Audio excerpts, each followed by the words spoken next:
Second question. What are your thoughts about what is happening in Virginia? Um, so, I was thinking about that one while I was getting ready for the stream. Let me preface a few things. First of all, my mom's family is originally from Virginia. Um, my dad's family's from D.C. When my parents got when my parents got together, my dad had just started a career in the Air Force, and they moved to Germany. Well, they moved to like I think Mississippi first, and then Germany. So I was born right before maybe 4 years before they moved to Germany. So I think they went from Mississippi to California, then overseas. But anyways, so even though my mom's family's from this area, I didn't move to this area until I was about 10 years old. My dad was stationed at the Pentagon. So I'll start by saying this. 20 years ago, Virginia was a completely different place. Prior to that, it was an even more different place in terms of Northern Virginia. What's happening is a lot of people are packing into have been packing into what the Northern Virginia area, which is the area around D.C. For various reasons, but the majority of the reasons are a influx of available federal jobs. Now, with that, a lot of the native Virginians, the people who grew up here, have family ties here, um, has started moving away from that area. Um, that I guess you could call that step one. Step two of the change in the area is that a lot of migration has occurred here. Um, from what I understand, there are a lot of people who have contracts to house newly incoming immigrants, legal immigrants. They have contracts to house them in the area. So you get an influx of people who aren't from the area, who don't know the culture, don't know the local history of of Virginia, and then you have new immigrants who are bringing their own culture, their own understanding of things, their own way of doing things, and you pack them all into the same area. What ends up happening is um, the availability of housing goes down, but also the cost of housing goes up because you have a lot of people here who are making pretty good money working for the federal government or or making pretty good money renting out houses to the federal government to house the newly incoming immigrants. So the actual Virginians moved further into Virginia. So you have a high concentration of people who are effectively um, not tethered to Virginia itself. Like they're tethered to Virginia in the manner that they live here, but there's no connection. There's no the connective tissue that uh, binds people together as a community is not there, and that's one of the other bigger things that I've noticed in the last 20 years. Virginia used to be very community based. No matter where you go, it was like an extended family, even if it was like your neighbors or people that you really didn't know very well. Everyone was very friendly. Everyone treated each other that way. As this influx of people has of new people has increased, that sense of community has disintegrated rather quickly. Give you a prime example. Last year at Halloween, when I was taking my kids around, the amount of people who answered their door for trick or treating and said that they didn't didn't what do you call it? Not celebrate, didn't celebrate Halloween was kind of staggering. Um, in the years before, like 10 years ago, it was probably one or two houses in our neighborhood. Last year, it was closer to 10 or 15, and it was a little bit disappointing, especially for the kids. But you know, it is what it is. It's just a difference in the local culture. But moving along from that, I will say that the biggest issue recently has been the outcome of the recent election, and then the outcome of um, this redistricting attempt that has been going on, and as a result of things that have been going on nationally. Um, let's talk about the election. Now, the governor of Virginia ran as a moderate. She made promises from that perspective. So, a majority of people that I've spoken to voted for her based on that image. It was, a lot of folks did not want a extreme politician running Virginia, which we didn't have. I don't think Glenn Youngkin was extreme at all. What they wanted was somebody more moderate. Um, what they got was the exact opposite. They got somebody who promised and presented themselves as a moderate, but was actually an extreme politician with extreme views. Um, with that being said, that also pretty much pegged her for being extremely dishonest. So right off the bat, that there's a level of trust that's just not going to be there. Um, with that in mind, so I saw somewhere, and keep this ties into what I said about the change in Virginia in the last 20 years. The majority of the politicians that were elected this last cycle, none of them are from Virginia or have ties from Virginia. Um, the governor is from New Jersey. I think the lieutenant governor is from originally from India. Um, Jay Jones, I believe, is from Richmond. So let me retract what I said initially. I'm going to say very few people had ties from Virginia. So Jay Jones is from Richmond, um, which arguably would put him into that group that came in the past 20 years from that new group of people. Now, I don't honestly, I haven't really looked into his background. I do know that he said some things that I don't like. It is what it is. Um, and et cetera, and et cetera. But the whole centrist image that people were expecting, especially from the governor, just went out the door.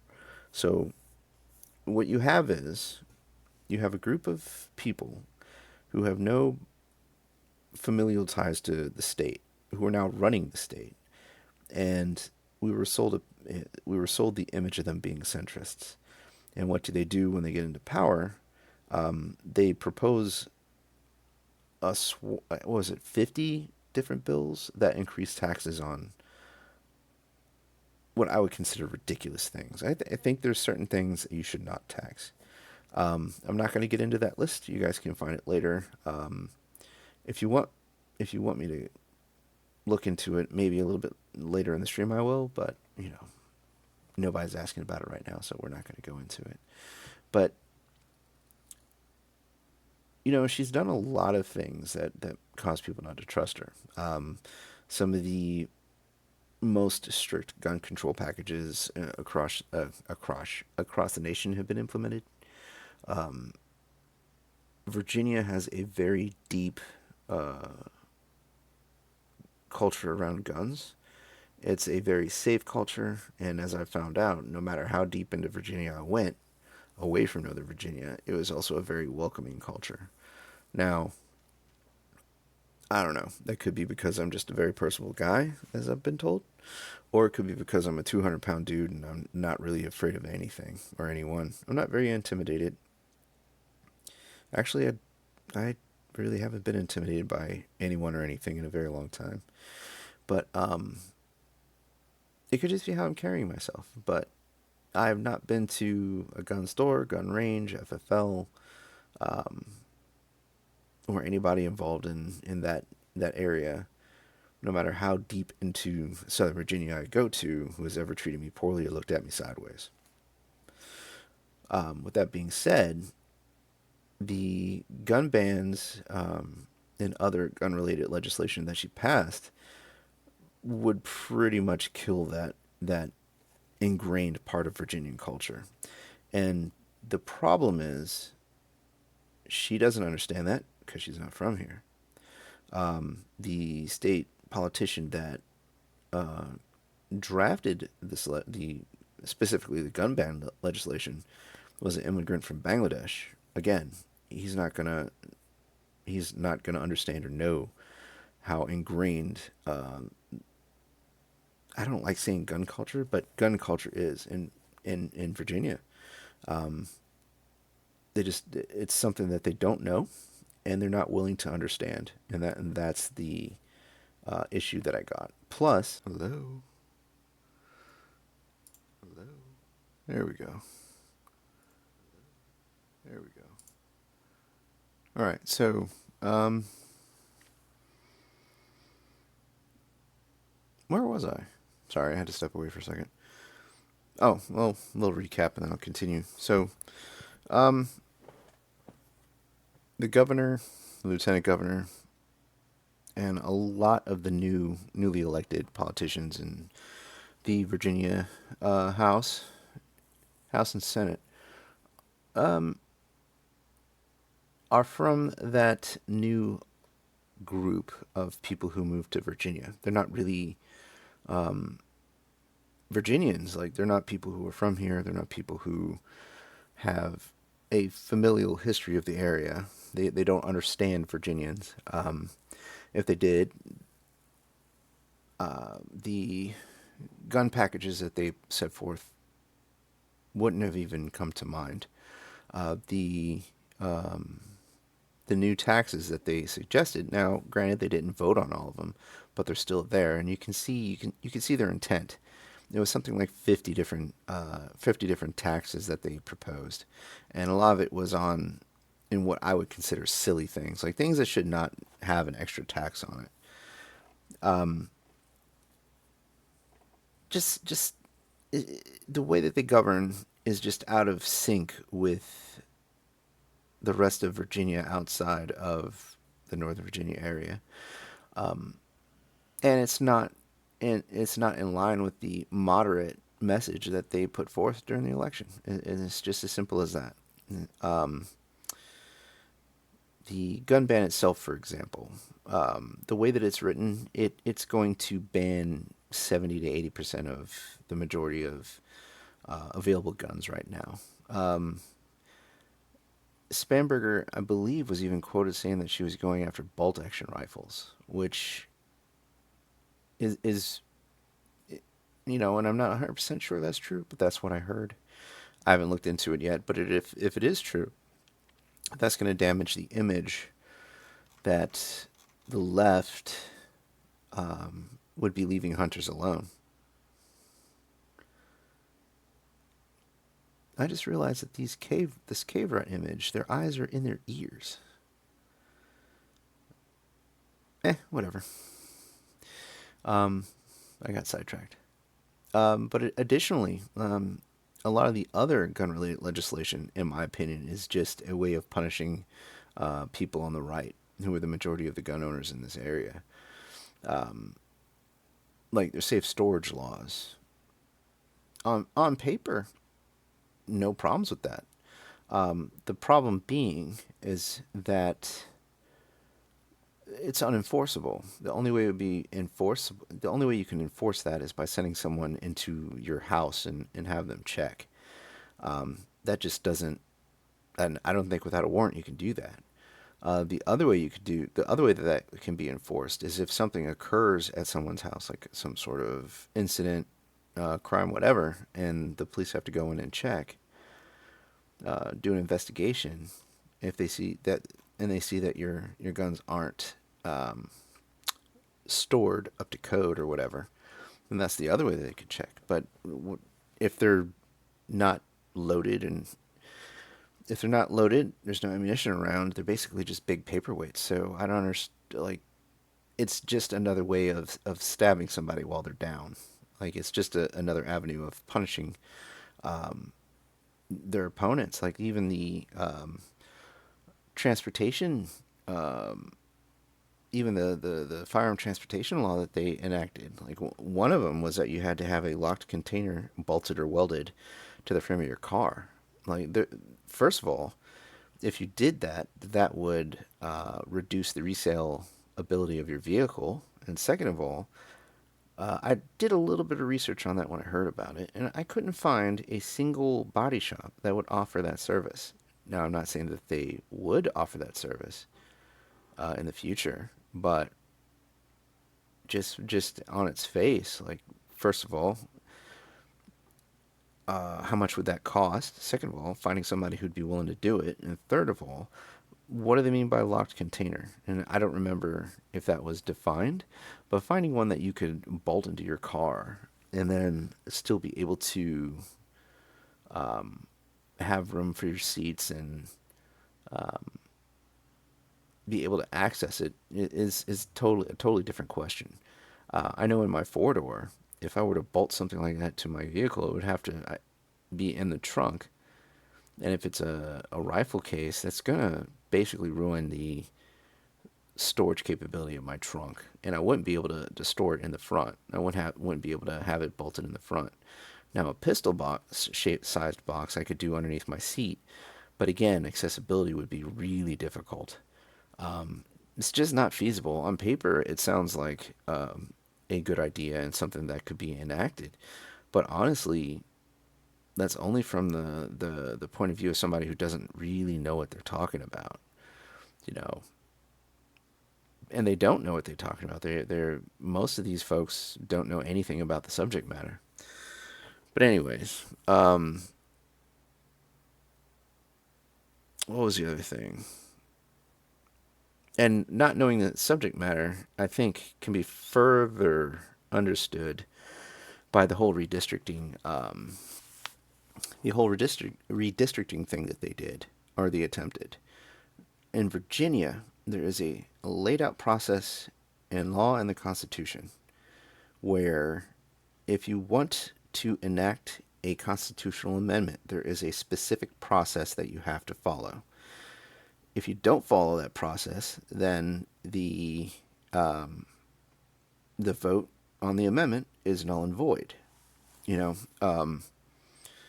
and people were accusing the courts of nullifying the vote on that amendment, the constitutional amendment for gerrymandering specifically.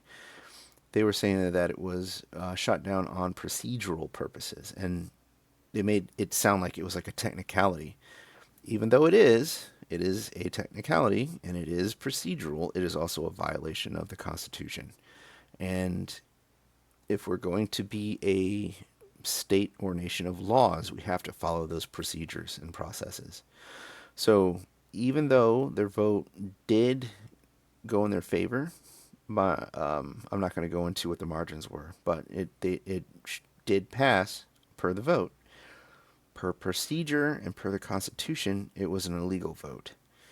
Now, when that all played out, even before we got to the Supreme Court's denial of review in the case, I found it hard to believe that the administration's lawyers didn't point that out to them before the whole thing was enacted. And come to find out, at least one lawyer, I think it was a former attorney general. Actually, I can't remember if it was the former attorney general or the current one. I'm going to say it was the former attorney general. Actually wrote a letter, an opinion detailing that what they were going to do would be illegal. And apparently it was ignored. But that's not the disgusting thing. And this is where I kind of show my hand a little bit. The disgusting thing is, after the initial court ruling, which put a stay on the outcome of the amendment, the outcome of the vote on the amendment. After that initial ruling came out, the people who were criticizing it were not talking about the content of the ruling itself. They were not talking about the opinion that the judge wrote out. They were solely talking about how um, oh, the Republicans found some backwater judge, and that's the guy who you know, they searched for a judge that would give them what they wanted. Um, no, if you read the opinion, he lays out how um, this vote was illegal. I believe there were 7 points, and it was a pretty solid opinion. He cited laws, he cited the Constitution, he said why, and then there you go. When it went to the Virginia Supreme Court, from what I understand, they only ruled on one of those points that the initial judge laid out. And that one point in itself was enough to um, put a nail in the coffin, so to speak, because that one point was indeed a violation of the Constitution. Now, I do recall reading the majority opinion a little while ago. It had to do with the ruling of there's a specific procedure where there has to be a vote, an election, and then a second vote, something like that. I'm not an expert, but it's something akin to that. Um, so it had to be a session where there was a vote, an election, and then a second session, and then a second vote, something along those lines. Um, so what ended up happening was the Virginia Supreme Court um, found that that procedure or that process was violated. They used for the first session, they used a special election or a special session, not special election. They used a special session that was dedicated to something else, like something finance related, I believe. Those special sessions have, per Virginia law, have to be specific. So they got dinged there, and then there was another requirement, and I'm getting things mixed up because it's been a while since I read this stuff, and I don't have it in front of me. There was another requirement that had a 90-day notice period, and before the amendment could be voted on, and that that was not followed. There was an argument that um, there was a disagreement on when voting started. Um, some people say that voting started when early voting began, or voting started on the actual election day. But that kind of muddies the waters, because does an election start when early voting starts? Because some people would say yes, some people would say no. Or do those votes get submitted and then kept for um, election day, which would be two totally different time frames.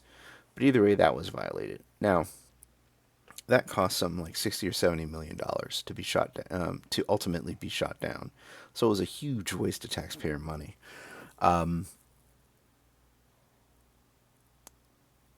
and the reason why I bring that up is it was either sheer incompetence.